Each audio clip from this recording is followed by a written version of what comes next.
सुबह का समय था और अपनी पुरानी बाइक पर दूध के ड्रम बांधे हुए एक महिला धीरे धीरे रास्ते पर आगे बढ़ रही थी। दूध वाली के भेष में वह किसी को भी एक आम महिला ही लगती, लेकिन सच्चाई इससे बहुत अलग थी। वह असल में एक तेज तर्रार और कर्तव्यनिष्ठ आईपीएस अधिकारी थी, जो जानबूझकर उस इलाके में पहुंची जहां पुलिस की जांच चल रही थी। वहां तैनात एक दरोगा अपनी वर्दी के गुरूर में हर वाहन को रोककर चालान काटने का डर दिखाकर रिश्वत वसूल रहा था। जैसे ही दरोगा की नजर उस महिला पर पड़ी, उसने बाइक रोक ली और तल्ख आवाज में बोला, ओए रुको, ये कैसी बाइक चला रही हो? नंबर प्लेट टूटी है, इंडिकेटर नहीं और हेलमेट भी नहीं पहना, तुम्हारा चालान कटेगा। आईपीएस अधिकारी ने दूध वाली के रूप में विनती करते हुए कहा, मैं एक बहुत गरीब औरत हूं, रोज दूध बेचकर ही जैसे तैसे गुजारा करती हूं, मेरे पास चालान भरने के पैसे नहीं हैं। यह सुनकर दरोगा का चेहरा गुस्से से लाल हो गया और वह चिल्लाया, गरीब है तो क्या हुआ? अगर चालान नहीं कटवाना चाहती तो कुछ खर्चा पानी दे दे, हमारी जेब गर्म कर, नहीं तो चालान कटेगा। इतना कहकर उसने महिला की बाइक की चाबी निकाल ली। आईपीएस अधिकारी ने फिर मिन्नत की, साहब मुझ पर दया कीजिए, मैं सचमुच गरीब हूं, दूध बेचकर ही बच्चों का पेट पालती हूं। लेकिन दरोगा पर कोई असर नहीं हुआ, वह अपनी जिद पर अड़ा रहा।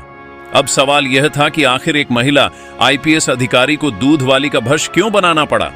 ऐसा क्या बड़ा मामला था जिसकी वजह से उन्होंने यह रूप धारण किया? और अब आगे जो होने वाला था वह भी बेहद चौंकाने वाला था। जब इसकी पूरी कहानी सामने आएगी तो हर कोई हैरान रह जाएगा। जी हां दोस्तों, ये वाकई हैरान कर देने वाली घटना है। तो इस पूरी कहानी को विस्तार से जानेंगे इस वीडियो के जरिए, इसलिए वीडियो को अंत तक जरूर देखिएगा। और अगर कहानी पसंद आए, आप हमारे चैनल को दिल से एक लाइक और हमारे चैनल द स्टोरी टेलर को सब्सक्राइब जरूर कर लीजिएगा और कमेंट में जय हिंद जरूर से लिख दीजिएगा। शुरू करते हैं वीडियो दोस्तों। यह कहानी है मध्य प्रदेश के राजगढ़ जिले के एक गांव में रहने वाले मोहित की, जो अपने माता पिता के साथ रहता था। मोहित एक पढ़ा लिखा और मेहनती युवक था। वह एक स्पेयर पार्ट्स की फैक्ट्री में काम करता था और उसी से अपने परिवार का पेट पालता था। उसकी दुनिया उसके माता पिता ही थे और उनकी खुशियां ही उसका सबसे बड़ा सपना थी। एक दिन अचानक उसकी मां की तबीयत बिगड़ गई। उनका चेहरा पीला पड़ गया और वे लगातार कमजोरी महसूस करने लगी। ये देखकर मोहित घबरा गया। वह तुरंत अपनी मां को लेकर पास के डॉक्टर के पास पहुंचा। जांच करने के बाद डॉक्टर ने गंभीर आवाज में कहा, तुम्हारी मां की हालत बिगड़ सकती है, ये दवाइयां तुरंत लेकर आओ, तभी उनकी तबीयत सुधरेगी। डॉक्टर की बात सुनकर मोहित परेशान हो गया। उसने पूछा, डॉक्टर साहब, ये दवाइयां कितने की होंगी और कहां मिलेंगी? डॉक्टर ने जवाब दिया, लगभग 5,000 की आएंगी, लेकिन यह तुम्हारे शहर में नहीं मिलेंगी, इन्हें दूसरे शहर से लाना पड़ेगा। अपनी मां की जान बचाने के लिए बेचैन मोहित तुरंत बाइक पर दवाइयां लाने निकल पड़ा। उसकी बाइक बिल्कुल ठीक हालत में थी। उसने हेलमेट पहना हुआ था और सारे कागजात भी अपडेटेड थे। उसे पूरा भरोसा था कि वह बिना किसी परेशानी के जल्दी दवाइयां लेकर लौट आएगा। लेकिन रास्ते में एक पुलिस जांच चौकी पर दरोगा ने हाथ दिखाकर उसे रोक लिया। मोहित ने विनम्रता से पूछा, जी साहब, कहिए क्या बात है? दरोगा ने तल्ख आवाज में कहा, तुम्हारी बाइक में दिक्कत है, तुम्हारा चालान होगा। मोहित शांत रहकर बोला, साहब, मेरी बाइक में क्या दिक्कत है? आप खुद देख लीजिए, मेरे पास सारे कागजात हैं और हेलमेट भी पहना है। दरोगा ने कागजात मांगे। मोहित ने तुरंत अपनी बाइक के सारे दस्तावेज, प्रदूषण सर्टिफिकेट, आरसी, बीमा सब दिखा दिए। उसने अपने हेलमेट की ओर इशारा करते हुए कहा, साहब देख लीजिए, मैंने हेलमेट भी पहना है, मेरी बाइक पूरी तरह से ठीक है।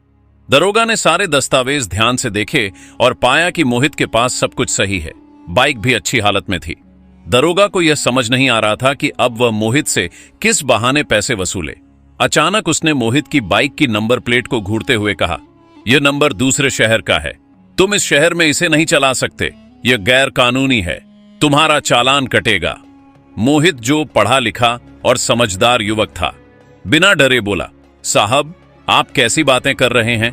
भारतीय कानून के अनुसार मैं अपनी बाइक पूरे देश में कहीं भी चला सकता हूं, चाहे वह किसी भी राज्य में रजिस्टर हो। इसके लिए किसी अतिरिक्त अनुमति की जरूरत नहीं होती। मैंने बाइक का पूरा टैक्स भरा है और इसका पंजीकरण पूरे देश में मान्य है। मुझे समझ नहीं आ रहा कि आप पुलिस वाले होकर भी ऐसी बातें क्यों कर रहे हैं। आपको तो सबसे ज्यादा जानकारी होनी चाहिए। दरोगा ने उसकी बातों को नजरअंदाज करते हुए तल्ख आवाज में कहा, अगर तुम्हें यह बाइक लेकर आगे जाना है तो 8-2000 जुर्माना भर दो, वरना मैं तुम्हें यहां से आगे नहीं जाने दूंगा। मोहित के चेहरे पर चिंता साफ झलक रही थी। उसने हाथ जोड़ते हुए कहा, साहब, मेरी मां अस्पताल में है, उनकी तबीयत बहुत खराब है। मैं अपनी मां की दवाई लेने के लिए ही दूसरे शहर जा रहा हूं, कृपया मुझे जाने दीजिए। लेकिन दरोगा ने जरा भी इंसानियत नहीं दिखाई। वह बोला, अरे सबको अपनी मां ही याद आती है जब पैसे देने की बारी आती है। नाटक मत करो और जल्दी से 800-2000 निकालो, वरना चालान कटेगा। यह सुनकर मोहित को गुस्सा तो आया, लेकिन उसने खुद को संभालते हुए कहा, साहब, आपको फर्जी चालान काटना है ना, तो काटिए, लेकिन ये गलत कर रहे हैं आप। दरोगा गुस्से में तमतमाते हुए बोला, बहुत बहस कर रहा है, अभी तेरी सारी नेतागिरी निकालता हूं, अभी तेरा 10,000 का चालान काटता हूं। इसके बाद दरोगा ने मोहित की बाइक की तस्वीर खींची और नंबर प्लेट के आधार पर 10,000 का फर्जी चालान बना दिया। चालान की पर्ची मोहित को हाथ में थमाते हुए बोला, ये ले, अब 10,000 का चालान भरना। जब जेब से 10,000 जाएंगे ना, तब सारी नेतागिरी निकल जाएगी तेरी। मोहित का दिल बैठ गया। वह जानता था कि उसकी कोई गलती नहीं थी, फिर भी उसे फर्जी चालान का शिकार बनाया गया। लेकिन उसने ठान लिया कि अभी मां की जान बचाना सबसे जरूरी है। वह बिना कुछ कहे तुरंत वहां से निकला, दूसरे शहर पहुंचा, दवाइयां खरीदी और सीधा डॉक्टर के पास गया। डॉक्टर ने दवाइयां मिलते ही इलाज शुरू किया। धीरे धीरे उसकी मां की हालत सुधरने लगी। जब मोहित ने अपनी मां को पूरी घटना बताई तो उन्हें भी सुनकर बुरा लगा। उन्होंने मोहित के सिर पर हाथ रखते हुए कहा, बेटा, यह दुनिया कभी कभी बहुत जालिम हो जाती है।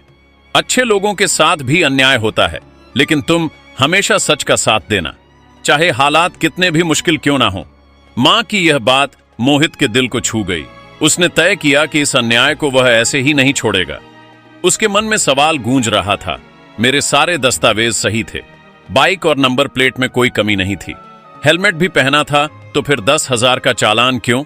यह सच सबके सामने आना चाहिए। मोहित ने तुरंत कार्रवाई शुरू की। उसने अपनी बाइक घर के आंगन में खड़ी की और नंबर प्लेट, चालान की पर्ची और सारे दस्तावेजों की तस्वीरें खींची। इसके बाद उसने एक वीडियो बनाया जिसमें उसने पूरी घटना विस्तार से बताई। वीडियो में मोहित ने कहा, मेरी बाइक के सारे कागजात पूरे थे, मैंने हेलमेट पहना हुआ था, फिर भी दरोगा साहब ने बिना किसी मतलब के मेरा 10,000 का चालान काट दिया। यह सिर्फ मेरे साथ नहीं हुआ होगा, औरों के साथ भी ऐसा होता होगा। यह गलत है और इसके खिलाफ आवाज उठाना जरूरी है। मोहित ने वह वीडियो और तस्वीरें सोशल मीडिया पर पोस्ट कर दी। उसने घटना का स्थान, समय और यहां तक कि दरोगा का नाम भी साफ साफ बताया। साथ ही लोगों से अपील की, कृपया इस वीडियो को ज्यादा से ज्यादा साझा करें ताकि यह बात बड़े अधिकारियों तक पहुंचे और इस भ्रष्टाचार के खिलाफ कार्रवाई हो सके। कुछ ही घंटों में मोहित की पोस्ट सोशल मीडिया पर वायरल हो गई। लाखों लोगों ने इसे पसंद और साझा किया। हर कोई मोहित के समर्थन में टिप्पणी कर रहा था और पुलिस प्रशासन से जवाब मांग रहा था। मामला इतना बड़ा हो गया कि ट्रैफिक पुलिस विभाग और जिला प्रशासन तक खबर पहुंच गई। ट्रैफिक पुलिस के आधिकारिक सोशल मीडिया पेज पर इस पोस्ट का जवाब आया, हमें इस घटना के लिए खेद है, आपका चालान जल्द से जल्द रद्द कर दिया जाएगा, हम इस मामले की जांच कर रहे हैं। लेकिन मोहित चुप बैठने वाला नहीं था। उसने तुरंत फिर सोशल मीडिया पर सवाल उठाया, मेरा चालान रद्द करने में कितना समय लगेगा और क्या उन अधिकारियों पर भी कार्यवाही होगी जो बिना कारण आम जनता को परेशान करते हैं? अब यह मामला और भी गर्म हो गया। लोगों ने टिप्पणी में पुलिस प्रशासन पर और सवाल उठाने शुरू कर दिए। यह मुद्दा सीधे ट्रैफिक पुलिस के एएसपी और जिले की महिला आईपीएस अधिकारी टीना माथुर तक पहुंच गया। जब आईपीएस टीना माथुर ने मोहित की वीडियो और पोस्ट देखी तो उन्हें गहरा दुख हुआ। वह ईमानदार और सख्त स्वभाव की अधिकारी थी, जिनकी पहचान उनकी कर्तव्य निष्ठा और ईमानदारी के लिए थी। उन्हें साफ लगा कि ऐसे भ्रष्टाचार से न केवल पुलिस की छवि खराब होती है, बल्कि जनता का विश्वास भी टूटता है। टीना माथुर इस घटना से बेहद परेशान थी। उन्होंने ठान लिया कि इस मामले की तह तक जाएंगी। हालांकि उन्हें एहसास था कि दरोगा साहब आसानी से अपने बचाव के लिए झूठे बहाने बनाएंगे, इसीलिए आईपीएस टीना माथुर ने एक अनोखी योजना बनाई जिससे दरोगा की असलियत सबके सामने आ सके। आईपीएस मैडम टीना माथुर ने अपनी पहचान छिपाने के लिए दूध वाली का भेष धारण किया, एक पुरानी बाइक का इंतजाम किया, उस पर दूध का ड्रम बांधा और सिर पर एक पुराना हेलमेट पहन लिया।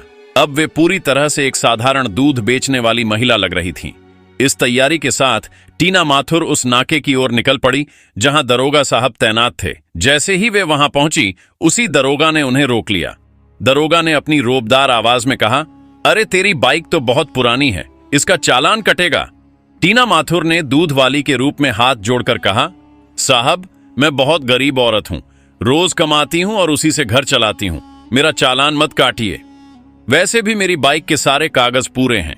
दरोगा ने कागजात देखने का नाटक करते हुए कहा, सब देख लिया, लेकिन तेरी बाइक बहुत पुरानी है, ऐसी पुरानी बाइक लेकर घूमेगी तो चालान तो कटेगा ही। टीना माथुर शांत स्वर में बोली, साहब कानून में कहीं नहीं लिखा कि पुरानी बाइक पर चालान होगा। अगर कागज सही है तो चालान क्यों? दरोगा ने उनकी बात को नजरअंदाज किया और बाइक की तरफ देखने लगा। फिर बोला, तेरा हेलमेट भी पुराना और घिसा पिटा है, इस पर भी चालान कटेगा। टीना माथुर ने कहा, साहब यह हेलमेट पुराना जरूर है, लेकिन टूटा नहीं है, इस पर ISI निशान भी है, आप चाहे तो जांच कर लीजिए। दरोगा, जो हार मानने वालों में से नहीं था, बाइक की चाबी निकालते हुए बोला, अगर यहां से निकलना है तो RS 2000 देने पड़ेंगे, हमारे खर्चा पानी के लिए, वरना तेरी बाइक यहीं खड़ी रहेगी। टीना माथुर ने कहा, साहब मैं तो रोज कमाने खाने वाली गरीब औरत हूं, इतना पैसा कहां से लाऊंगी। यह सुनकर पास खड़ा सिपाही थोड़ा नरम पड़ा और दरोगा से बोला, साहब यह तो सच में गरीब लग रही है, 1000 ले लो और जाने दो। दरोगा हंसते हुए बोला, हाँ 1000 ही दे दे, और सुन तू औरत है इसलिए 1000 बोल रहा हूं, अगर कोई आदमी होता तो कम से कम 5000 तो जरूर मांगता। टीना माथुर ने कहा, ठीक है 1000 तो मैं दे दूंगी, लेकिन मैं तो रोज यहीं से गुजरती हूं, तो क्या रोज रिश्वत दूंगी। दरोगा फिर जोर से हंस पड़ा और बोला, तो ऐसा कर, आज 1000 दे दे और आगे से रोज मुझे 1 लीटर दूध दे दिया कर, फिर तुझे कोई नहीं रोकेगा। IPS madam. टीना माथुर ने दरोगा की बात ध्यान से सुनी और शांत स्वर में बोली, साहब मेरा दूध न पाला होता है, अगर मैं तुम्हें रोज 1 लीटर दूंगी तो ग्राहकों को क्या दूंगी। दरोगा हंसते हुए बोला, अरे तू तो वैसे भी दूध में पानी मिलाती होगी, थोड़ा और पानी मिला लेना, हम भी खुश रहेंगे और तू भी खुश रहेगी, दोनों का काम चल जाएगा। यह सुनते ही टीना माथुर का गुस्सा फूट पड़ा। उन्होंने दरोगा को एक जोरदार थप्पड़ जड़ दिया और सख्त लहजे में बोली, तुझे रिश्वत लेने और परेशान करने की इतनी आदत हो गई है कि ईमानदारी का मतलब ही भूल गया है। थप्पड़ खाते ही दरोगा और सिपाही दोनों हैरान रह गए। तभी टीना माथुर ने अपनी जेब से पहचान पत्र निकाला और हवा में लहराते हुए बोली, मैं इस जिले की IPS अधिकारी टीना माथुर हूं। तुम्हारी यह करतूत पहले ही सोशल मीडिया पर वायरल हो चुकी है। जनता और पूरा प्रशासन जान चुका है कि तुम वर्दी का गलत इस्तेमाल कर रहे हो। मैं यहां तुम्हें हाथ पकड़ने और तुम्हारे खिलाफ कार्रवाई करने आई हूं। दरोगा और बाकी पुलिसकर्मी यह सुनते ही दंग रह गए। उनकी आंखों में डर साफ झलकने लगा। टीना माथुर ने तुरंत अपनी विशेष टीम को मौके पर बुलाया और खड़े शब्दों में आदेश दिया, तुम्हारे इस गैर कानूनी और अमानवीय व्यवहार के लिए तुम्हें तत्काल निलंबित किया जाता है। साथ ही इस पूरे मामले की गहन जांच कराई जाएगी और तुम्हारे खिलाफ सख्त कानूनी कार्यवाही होगी। याद रखो, पुलिस की वर्दी सेवा और सुरक्षा का प्रतीक है। इसे मैं कभी भी जनता के शोषण का हथियार नहीं बनने दूंगी। जब मोहित को इस पूरी घटना की जानकारी मिली तो वह बहुत खुश हुआ और अपनी मां के पास गया। उसने उत्साहित होकर कहा, मां, अब मुझे यकीन हो गया है कि सभी पुलिस वाले एक जैसे नहीं होते। जिस जांच चौकी पर मेरे साथ गलत हुआ था, वहीं पर IPS मैडम टीना माथुर ने जाकर उस दरोगा की बैंड बजा दी और उसे उसकी असली जगह दिखा दी। यह सुनकर उसकी मां की आंखों में सुकून झलक उठा। उन्होंने मुस्कुराते हुए कहा, बिल्कुल बेटा, यही सच है। याद रखो, बुराई का सिर हमेशा झुका होता है। जैसे आज IPS मैडम ने किया, वैसा ही हमें भी उम्मीद रखनी चाहिए। न्याय देर से मिल सकता है, लेकिन मिलता जरूर है। तो दोस्तों, यह थी कहानी एक ईमानदार और बहादुर IPS अधिकारी टीना माथुर की, जिन्होंने दूध वाले का भेष बनाकर ट्रैफिक नाके पर एक भ्रष्ट दरोगा को ओंगे हाथ पकड़ा। इस मामले में मोहित ने न सिर्फ अपनी बहादुरी और समझदारी से दरोगा का भंडाफोड़ किया, बल्कि यह भी साबित कर दिया कि जब तक लोग अपने अधिकारों के लिए आवाज नहीं उठाएंगे, तब तक भ्रष्टाचार का मुकाबला नहीं हो सकता। दोस्तों, जब हम इस पूरी घटना को पीछे मुड़कर देखते हैं तो कई गहरी बातें हमें सीखने को मिलती हैं। सबसे पहले यह साफ समझ आता है कि भ्रष्टाचार तभी पनपता है जब आम लोग चुप रहते हैं। अगर मोहित उस दिन चुपचाप चालान भर देता तो यह बात यहीं दब जाती, लेकिन उसने आवाज उठाई और उसकी सच्चाई ने लाखों लोगों को जागरूक कर दिया। दूसरी बात, ईमानदार अधिकारी ही असली नायक होते हैं। आईपीएस टीना माथुर ने साबित कर दिया कि वर्दी का मतलब जनता को डराना नहीं बल्कि उनकी रक्षा करना है। अगर हर अधिकारी ऐसा सोचे तो समाज से अन्याय खुद ब खुद खत्म हो जाएगा। और आखिर में सबसे बड़ी सीख, अगर हम सब अपने अधिकारों के लिए खड़े हो तो कोई भी ताकत भ्रष्टाचार को ज्यादा दिन टिकने नहीं दे सकती। जिस तरह मोहित ने हिम्मत दिखाई, उसी तरह अगर हर इंसान आवाज उठाए तो गलत करने वालों को कहीं छुपने की जगह नहीं मिलेगी। तो दोस्तों, अगर यह कहानी आपको पसंद आई हो तो इसे पसंद और साझा जरूर करें, और इसी तरह की दिलचस्प और सच्चाई से जुड़ी कहानियां देखने के लिए हमारे चैनल को सब्सक्राइब करना बिल्कुल ना भूलें। अपना और अपने परिवार का ख्याल रखें, सतर्क रहें, सावधान रहें और हमेशा सुरक्षित रहें। जल्दी मिलते हैं एक नई और प्रेरणादायक कहानी के साथ।